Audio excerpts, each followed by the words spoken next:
बॉलीवुड सपनों का वो चमकता केंद्र है जहां दूर दराज से लोग अपनी आंखों में उम्मीदें भर कर आते हैं। पहले कहीं काम किया तुमने? अजी पहले कहीं काम किया होता तो आपके ये अतीले पतीले मेरे चमचे होते। बरखुरदार फिल्म में काम करना बड़ा मुश्किल है। दीवाने के लिए कुछ मुश्किल नहीं है डायरेक्टर साहब। कोई नाम कमाता है, कोई पहचान, तो कोई तालियों की गूंज में अपनी किस्मत लिख लेता है। चल गया प्यार का जादू, चल गया। यहाँ कुछ सपने सच होकर इतिहास बन जाते हैं और कुछ सपने अधूरे रहकर खामोशी में खो जाते हैं। मैनू देखे ज़माना कि तू जो सदा यार हो गया। बॉलीवुड की दुनिया बाहर से जितनी रंगीन और रोशन दिखती है, अंदर से उतनी ही कठोर और बेरहम भी होती है। हाय हाय हाय हाय मेरा घुटना। मारो धक्के मारो। तुम लोगों ने अमिताभ को भी धक्के मारे थे, राजेश खन्ना जितेंद्र की भी खिल्ली उड़ाई थी। यहाँ सफलता अक्सर पल भर की मेहमान होती है और असफलता बिना दस्तक दिए घर कर जाती है।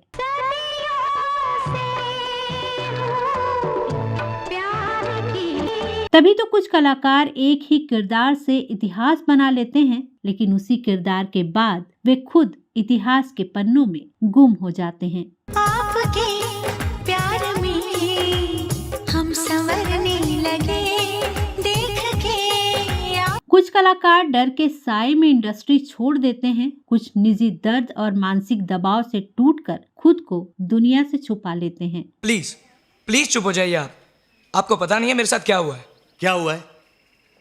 एग्जाम में फेल हुआ है? लड़की छोड़ के गई क्या? पैसे के बांधे हैं? अंडरवर्ल्ड की धमकियों से लेकर मीडिया ट्रायल तक कई वजहें हैं जो एक चमकते करियर को अंधेरे में ढकेल देती हैं। बॉलीवुड तो आगे बढ़ जाता है, नए चेहरे आ जाते हैं और पुराने नामों पर धीरे धीरे धूल जम जाती है, लेकिन दर्शक इतने जल्दी नहीं भूलते। जिन चेहरों ने कभी डराया, रुलाया या मुस्कुराया, वे आज भी लोगों की यादों में जिंदा हैं। अरे वाह, अभी अभी तो चांस मिला है। एक बहुत बड़ी प्रोड्यूसर की अगली फिल्म में हीरोइन बन रही हूँ, धर्मेंद्र के साथ। धर्मेंद्र के साथ? हाँ, देख लेना, बिंदिया चमकेगी। बॉलीवुड भले ही इन कलाकारों को भुला दे, पर दर्शकों के सवाल आज भी वही हैं। वे कहाँ हैं, कैसे हैं और आखिर क्यों इस चमकती दुनिया से यूं अचानक गायब हो गए। आज के एपिसोड में हम कुछ ऐसे ही कलाकारों की कहानी सुनाएंगे जिनमें से कोई 9 साल से गायब है तो कोई 36 सालों से। इनके नाम को बॉलीवुड तो भूल गया, पर दर्शक आज भी इनसे जुड़ी बातों का जिक्र गाहे बगाहे करते रहते हैं। आखिर कौन है वो कलाकार और क्यों गायब है वो, बताएंगे सभी कुछ। आप बने रहिए इस वीडियो के अंत तक हमारे साथ। नमस्कार, मैं हूं नीलम शुक्ला देवांगन और आप देख रहे हैं वो पुराने दिन। आज के एपिसोड के हर कलाकार की कहानी आपको चौंकाएगी और सोचने पर मजबूर कर देगी। इन कलाकारों के गायब होने की कहानी आज भी रोंगटे खड़े कर देती है, जैसे वाकई उन्हें आसमान खा गया हो या जमीन निगल गई हो। जिस दुनिया ने कभी उनके नाम पर तालियां बजाई, उसी दुनिया से वे अचानक गायब हो गए। सोशल मीडिया के इस शोर भरे दौर में जहां हर सांस की खबर मिल जाती है, उनका कोई निशान तक ना मिलना चौंकाता है। न कोई तस्वीर सामने आई, न कोई आवाज सुनाई दी, सिर्फ अफवाहें रह गई, अधूरे किस्से रह गए। मैं उस कुतिया का नाम और निशान मिटा रही हूँ जिसका नाम तुम नींद में भी नहीं भूलते। Malini, stop this! सारी रात बिस्तर पर से तुम्हारा जिस्म मेरे साथ रहता है और आत्मा उस कुतिया के साथ। और दर्शकों के दिलों में एक सवाल, आखिर वे गए कहाँ? सबसे पहले जिक्र उस भूतनी का जो भूत की तरह ही गायब हो गई। वो है वीराना फिल्म की अभिनेत्री जो पहली फिल्म के बाद से ही गायब हैं। उनको गायब हुए 35-36 साल हो गए, पर आज भी उनका कोई अता पता नहीं है। हम बात कर रहे हैं जैस्मीन धुन्ना की, जो हिंदी सिनेमा की सबसे रहस्यमयी अभिनेत्रियों में गिनी जाती हैं। अरे ये सब क्या हुआ? किसने किया? तुम्हें कुछ भी याद नहीं? क्या याद नहीं है डॉक्टर अंकल? 1988 में रिलीज हुई रामसे ब्रदर की हॉरर फिल्म वीराना से उन्होंने जबरदस्त पहचान पाई। फिल्म में उनका किरदार बोल्ड, डरावना और रहस्य से भरा हुआ था, जिसने दर्शकों पर गहरी छाप छोड़ी। आज भी वीराना का जिक्र होते ही जैस्मिन धुन्ना का चेहरा याद आ जाता है। लेकिन हैरानी की बात ये है कि उसी फिल्म के बाद वे अचानक पूरी तरह से गायब हो गयी। जैस्मिन धुन्ना का जन्म मुंबई के मिडिल क्लास परिवार में हुआ। इकलौती बेटी की परवरिश भी नाजों से हुई। बचपन से ही जैस्मिन को डांस और फिल्में देखने का चस्का लग गया। आगे चलकर जैस्मिन धुन्ना ने भी ठान लिया कि वो मॉडलिंग से होते हुए एक्ट्रेस बनेंगी। बचपन से ही उनकी खूबसूरती और आत्मविश्वास ने लोगों का ध्यान खींचा और इसी के चलते वे मॉडलिंग व छोटे प्रोजेक्ट्स के जरिए फिल्मों तक पहुंची। जैस्मिन धुन्ना ने 11 साल की उम्र से ही काम करना शुरू कर दिया था। उन्होंने विनोद खन्ना स्टारर सरकारी मेहमान से अपना एक्टिंग डेब्यू किया था। इसके बाद उन्होंने 1984 में फिल्म डिवोर्स में भी काम किया और फिर 1988 में रामसे ब्रदर्स ने उन्हें वीराना की लीड भूमिका के लिए चुना, जो उनके करियर का पहला और आखिरी पड़ाव साबित हुआ।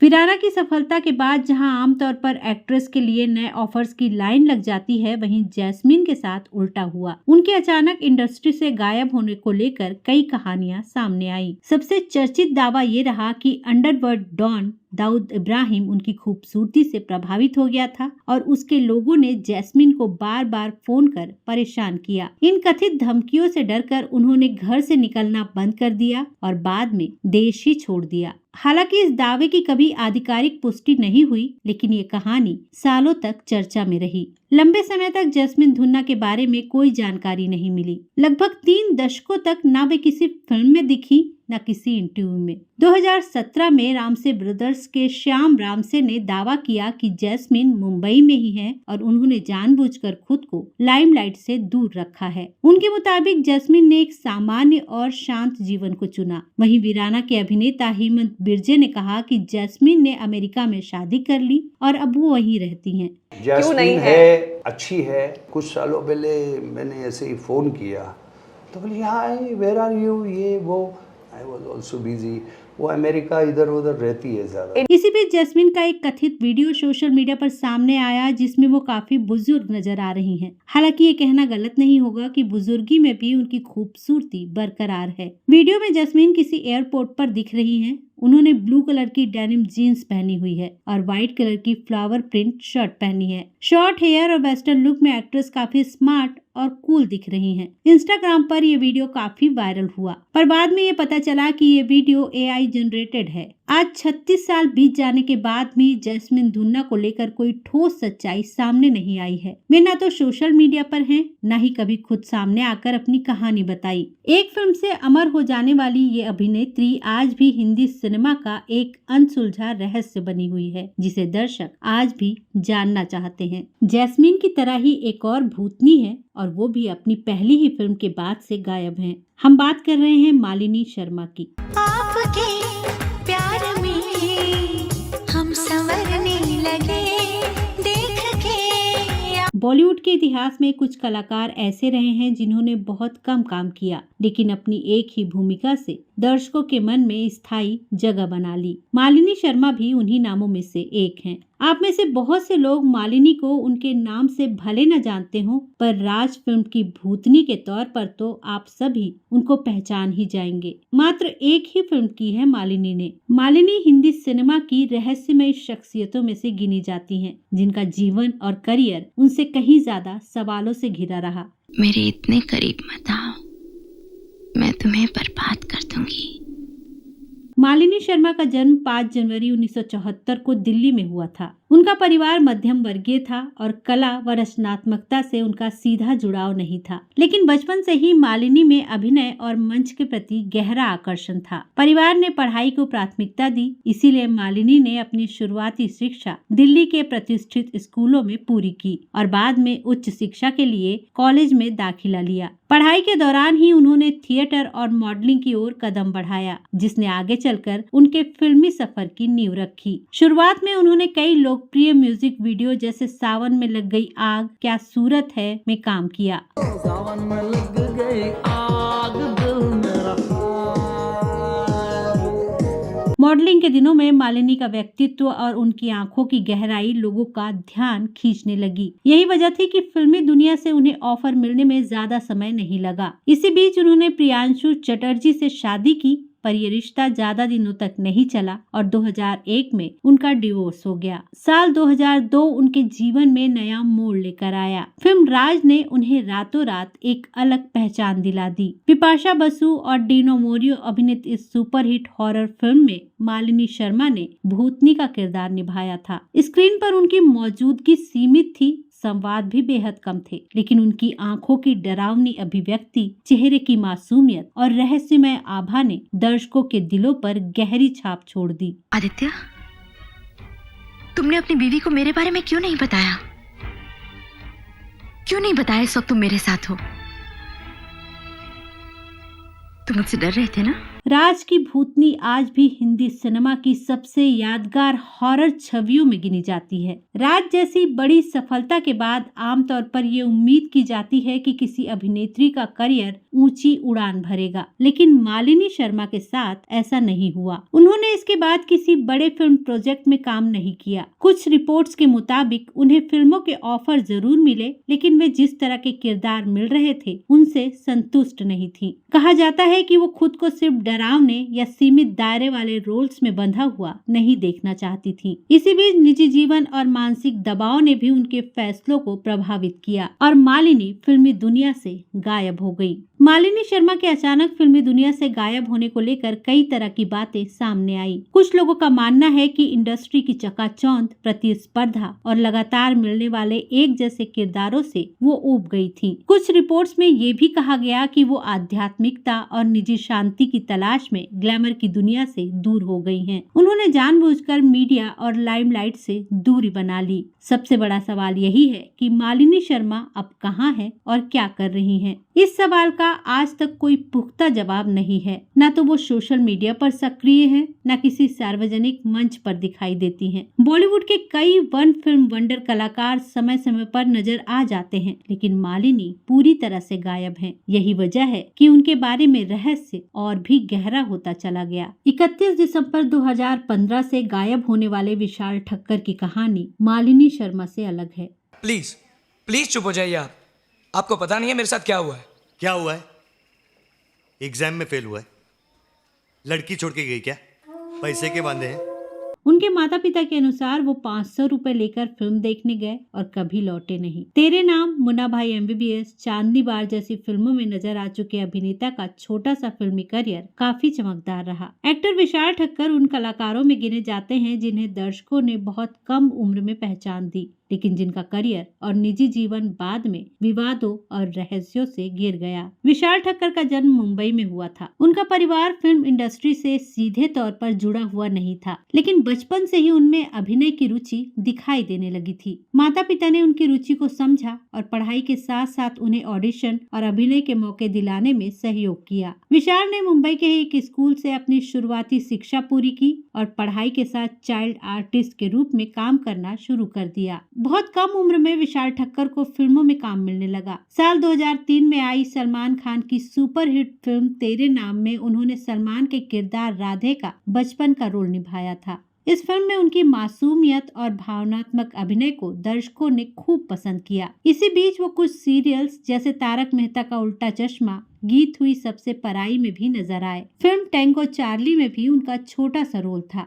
हालांकि उन्हें तेरे नाम जैसी बड़ी सफलता दोबारा नहीं मिल पाई। जैसे जैसे उम्र बढ़ी उनका करियर धीरे धीरे रफ्तार खोने लगा और वो बड़े प्रोजेक्ट से दूर होते चले गए। विशाल ठक्कर का नाम अचानक सुर्खियों में तब आया जब साल 2016 में टीवी अभिनेत्री प्रत्युषा बनर्जी की उनका जिक्र सामने आया। प्रत्युषा की मौत के बाद पुलिस जांच में विशाल का नाम सामने आया और उन पर गंभीर आरोप लगे। इस मामले ने विशाल की जिंदगी को पूरी तरह से बदल दिया। हालांकि ये मामला लंबे समय तक कानूनी प्रक्रिया में रहा और आरोप प्रत्यारोप चलते रहे, लेकिन इस विवाद ने उनके करियर और सार्वजनिक छवि को गहरा नुकसान पहुंचाया। मीडिया ट्रायल और सामाजिक दबाव ने विशाल को पूरी तरह से लाइमलाइट से दूर कर दिया। कुछ रिपोर्ट्स के मुताबिक वो मानसिक और भावनात्मक रूप से बेहद कठिन कठिन दौर से गुजरे और उन्होंने जानबूझकर ग्लैमर इंडस्ट्री से दूरी बना ली और फिर 2015 के बाद तो उनको किसी ने नहीं देखा। इस घटना के कुछ महीने पहले ही एक्टर की गर्लफ्रेंड से तकरार हुई थी और उन पर